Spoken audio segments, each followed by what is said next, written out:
hit with a pre-release muscle relaxer. Come on. He didn't even do the fake. He didn't even do the fake right at the defender. Look, he sticks his foot in the ground 20 yards away, and my man still goes to sleep off the muscle relaxer. Look, oh. What more can I say? Top Billin. You have to imagine this is the culmination of everything Coach Smart has been working for there in Athens. The ability to marry pro-style concepts with spread elements, still have a punishing run game with a physical offensive line, but also have a quarterback that is able to hit in the rhythm and portion time of the offense, just like one Jake Fromm, but still have the legs to create as well.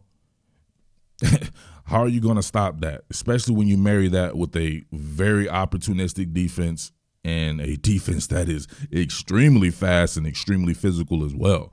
You're going to have a clear-out route right here by Brock Bowers, a quick curl here by Jermaine Burton, over route by Kyrus Jackson, dig on the back end by A.D. Mitchell, and then you're going to have my man floating here, Kenny McIntosh, to the flat. So he has a number of options where it looks like they're flooding the field here. You still have that backside dig. So if you're working in zone here, you got all eyes peering at the quarterback, but this quarterback can move in the pocket. It just puts that much more pressure on you even in zone.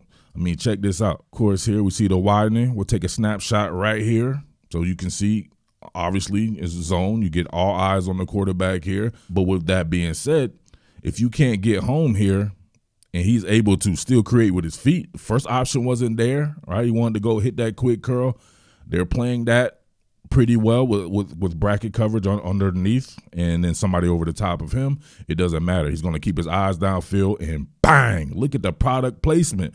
The guy has been extremely accurate, and it's a sharp listen, he was doing pretty well at the beginning of last year too, but it looks like he's carried that for what he was doing. I believe it was the Tennessee game last year that he really broke out and was absolutely destroying Tennessee, but now he's played that way over a much longer duration. So might be time to put to bed that JT Daniels stuff. The media loves to run with these storylines so they can have something to talk about on every telecast. But to me, this represents exactly what Coach Smart was aiming for with a guy like who will remain nameless, and then a guy like DeJuan Mathis, and then even recruiting guys like a Brock Vandegrift. He wants to be able to have that pro-style element still, but being able to create when it's not there and still have a quarterback who can function like a Jake Fromm. This is the best of both worlds for him. R. Kelly, Jay-Z notwithstanding. So you see that right there? Ability to step up in the pocket and still create. What are you going to do with that? And we know he can run, but he still wants to throw as well. That's hard. All right, it's not going to be a long video. I just wanted to kind of get my thoughts out there on Georgia. I really want to wait to the SEC championship game to really dive into it because I know what people are going to say. Haters going to be like, they ain't played nobody. Well, yes, all of their teams have at least 3 losses that they've beaten that people consider to be viable competition. However, they stomped out all these teams. I've said this before. If you're playing inferior competition, it's just like a boxer. If you're coming up and you're a contender and they're feeding you cans, you crush those cans. They are crushing cans. So it leads me to believe that they are a viable contender no matter what. Now, when they play the team across from them, I don't want to name the team. I don't want to jinx that or anything like that. But if that goes down the way it's supposed to go down there and they come in hot as well, I still think it's going to be a very good game because they will answer some of the things that I believe people have questions about Georgia with. Now, we saw in this particular game on the defensive side of the ball, I always wondered what they would do with a good passing team through the air, and I don't even consider Tennessee to be a super vaunted passing team, although it's a pretty good one. That other team, I think, is a very good passing team. So, but we can get to that at another time. I want to concentrate on Stetson Bennett and his ability to deal here. I think this kid is doing a fantastic job here. You're going to have what amounts to pretty much a back shoulder fade, or it looks like it's a stem option to a curl or something like that. But it's just great timing by both of these guys right here. I almost feel like it's looking like Fromm and George Pickens at times with these two here. Look at this. Oh, where only he could get it. The defensive back was right over A.D. Mitchell here, and you see Stetson Bennett knowing exactly what he's going to get here, right? Opposition definitely in man free. You got sporadic spacing. on the backside there, so you don't have to worry about that. It's man coverage. He's not looking at you. You're looking at your guy. You convert that to exactly what needs to happen. And look at this. Half moon theory in full effect. You got a breach coming over here. But guess what? He's launching that bad boy in enough time. And look, the breach doesn't even really get there. Breach is coming, and just at the last moment here, boom, he gets pushed out of the way, right? Fanned by. Great throw by Bennett here. It's a decently long throw. It's not an opposite hash throw, but, you know, people like to talk about that arm strength and everything, and I think he has adequate arm strength, and his ability to move can help that as well because he can decrease the space by using his legs if necessary there. But that's a good throw right there. Good catch, too. Still working out of that spread. Pure spread, numbers, grips. A lot of stuff going on in this particular play. I absolutely love it. Over route here by Brock Bowers. You're going to have a whip route by Jermaine Burton. Backside here, you got A.D. Mitchell working a hook. Then you got a flat route by Kyrus Jackson there. So look at the different ways this man has to attack you with just that right there, right? A whole bunch of different targets in a whole bunch of different spacing, but then you have a vertical route here on the outside by this man right here who is turning into a phenomenal player. Definitely the type of player I thought he would be out of high school. He is finally that in his 4th year on campus, I believe. James Cook is phenomenal. An awesome weapon for Stetson Bennett to have at his disposal. Look at Stetson right here. Manipulating the safety. Oh, my God. What just happened? How did that happen? Even though James Cook, I said before, runs routes like a receiver, probably could have been a receiver, all right? We see, what is he doing right here? Oh, he's just chopping and going. Chopped and go, right? Almost like a sluggo, but just kind of chopped it down a little bit, just varied the tempo on it, able to get out on the, I want to say it's the linebacker. If they're in man coverage there, you'd have to, I'm not going to lie, I ain't been watching too much Tennessee. Shout outs to Hendon Hooker, though, my former Hokie. Still doing good out there. Wish he was still a Hokie, but it is what it is. But look at this.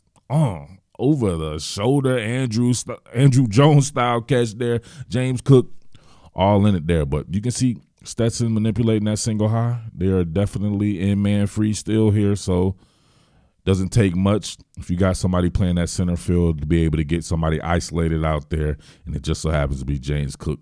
Can't nobody keep up with him. Safety, linebacker, it don't matter. Actually, who's that? That's Salon Page? That's Salon Page? For followers or longtime followers, I always talk about contract and expand. Look at this. This is 22 personnel. There's no way this isn't a run, right? You got James Cook on the field with Kenny McIntosh here. I love this use of personnel. Darnell Washington, Brock Bowers here. All packed in here like bowling pins, right? But then look how wide it gets. Obviously, you're going to have jet motion here or just cross formation motion by James Cook. That's going to widen that right there. You're going to have an over route here by Marcus Rosemy-Jacksaint. You'll have Brock Bowers here on a block and release. Then he ends up running a drive route. Then you'll have a wheel route coming by Kenny McIntosh. Now look at what that does for spacing and eye discipline and a whole bunch of other shit that they can't fuck with. Look at this. Got him in motion, bang, back to the basket, play action fake. It automatically widens out, and he gets his pick of the litter here. He can check that bad boy down, and remember he has legs, and he chooses to bang. Look at that. Look how that just came open in all that space right there, getting into that freak Brock Bowers here on that block and release. Look at that. He did a good job of that, of getting lost in traffic. Got to give shout-outs to Broad Jones and Schaefer and these guys right here holding up. And Darnell Washington, granddaddy, that boy can block his ass off. I said it before, and I talked to people and scouts and everything. This man had top 10 overall pick potential at left or right tackle. He is built like that, and he could have made himself a lot of money being that, but he's a hell of a blocker there. All of these pieces together. Look at that. Hit Brock Bowers, and, of course, he can do what it needs to be done, getting first downs. Too easy, man. Just too easy. Very great job by Todd Monken this year. And I knew damn well that man was not going to run no damn air raid. Kirby Smart would be rolling over in his grave at home thinking about running an air raid, I mean, he's Kirby Smart. You know what he wants to do. Come on now. Here's the next step past Jake Fromm. If you think about this man's ability to create with his legs as well, when there's nothing there or when something breaks down, he will exhaust and chain through a couple of progressions at first. But then if it's not there, man, it does not have to go to shits, right? You can just see that right here. Clamp them out right there, boom. And look at this. If you see, definitely combination coverage right here. They're playing too high this time. You got what pseudo amounts to a spy. You got to spy this guy, so then you're not able to use more people in coverage than you would want. And you can see here people planning for that. Alontae Taylor right here. He right away he starts the boat there, and look how you get hit with a pre-release muscle relaxer. Come on, he didn't even do the fake. He didn't even do the fake right at the defender. Look, he sticks his foot in the ground 20 yards away, and my man still goes to sleep off the muscle relaxer. Look, oh, he get close to him. He even get close to him. Come on, man. His faculties is all fucked up and shit like that. Come on, look. Bang, hitting with the pre-release muscle relaxer. That's that extra slow release muscle relaxer. Why is he already falling? Come on, man. Stetson Bennett is that dude, man. I'm telling you right there. This is a great story, man, with Stetson Bennett. And beyond it being a great story, the kid is just playing some good football. Definitely another tendency breaker here. This is a staple out of the West Coast playbook. You're going to end up having that flat by McIntosh here, corner route by Brock Bowers. Tennessee actually plays this very well. Going to have an over route by Granddaddy Washington, and Marcus Rosemead here flatten them out as well. But guess what? With them playing it well, all can be right. Or if you're the defense, all can be right, and it's wrong for your offense, and he can still make it right. Look at it. It's bobbing and weaving his way through 4 touchdowns. That's that next level of what I was talking about right there. Exactly what I'm talking about. If you do this with Jake Fromm, that play is pretty much over. At the very least, you know with him, risk averse, he's probably going to try to throw it away, throw it out the back of the end zone or something like that. However, with this one right here, great job of that man making a super quick decision and seeing his path to victory there. Staying on the outside of these blocks here. John Fitzpatrick staying on his outside pocket there. Come on, man. I don't know. I do want to know what you guys, though, think. Actually, you know, I don't really like most of you insurrectionists anyway. I don't really care what you think, but you're going to let me know anyway. JT Daniels, you guys still on that JT Daniels train, or you think they should just go ahead and ride with Stetson Bennett because it's working very well right now? Do you want to upset the apple cart, put JT Daniels back in when he, to me, doesn't – I don't think he does anything much better than Stetson Bennett. Maybe he has a little bit stronger of an arm, but I don't think he has some type of cannon either. I don't think his deep ball is that much better than Stetson Bennett's for the most part, and he's obviously not as mobile. He represents more of the same, like with a Jake Fromm or something like that. And look at these guys. These guys right here are having fun watching that there, watching that man weave through there. Van Pran and Schaefer and these guys. My man Truss out there. So I don't know. What you guys think about that, though? But let me know, man. It's your boy Murph, the Underground King. Thank you for rocking with your boy, man. Peace. A little bonus action here. I wanted to see where Stetson Bennett was as far as statistics go. I'm not going to lie. I tried to tell y'all before. I ain't been watching Georgia football this year. It's been feeling good, doing something a little different. So this is hard. This is actually hard because it reminds me, you would have to think it's not too dissimilar from what they were doing before with Jake Fromm as far as the statistics go. 1,600 yards, 15 touchdowns, 4 interceptions, a 10.9 average. He's completing 65% of his passes there.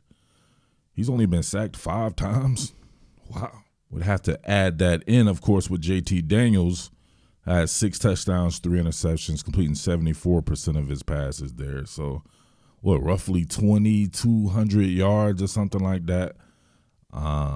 21 touchdowns between the two there. Man, where was Jake Fromm at? Here we go. The 2018 season, which he was a true sophomore. So think about that. Both JT Daniels and, of course, Stetson Bennett old as hell, especially Stetson. Stetson's in his mid-30s. And you have Jake Fromm here in that 2018 season. I thought that Georgia team was loaded, man. It gave Alabama all it could handle until Jalen Hurts came in and flipped the script in that game. But that was a very good Georgia team. he had the same, very similar right here. Average yards per attempt were a 10.1, 9.0 average yard per completion. He had 2,700 yards. He had 30 touchdowns and 6 interceptions. So if you would think, I guess within the next couple of games that they play, they probably both end up getting somewhere around this. If you talk about combined statistics, I would imagine they're both at about combined 21 touchdowns and I think 7 interceptions. So as you can see here, even the attempts, 300 and something attempts for Fromm. I think they're in a 200 something combined. They're playing a very similar brand of football. They're not throwing the ball 500 times or anything like that, but the results are undeniable. They are crushing teams, and it looks fantastic to watch when I do watch. But I know what people are going to say. They haven't played anybody, which is one of the reasons why I really haven't watched them crush cans this year.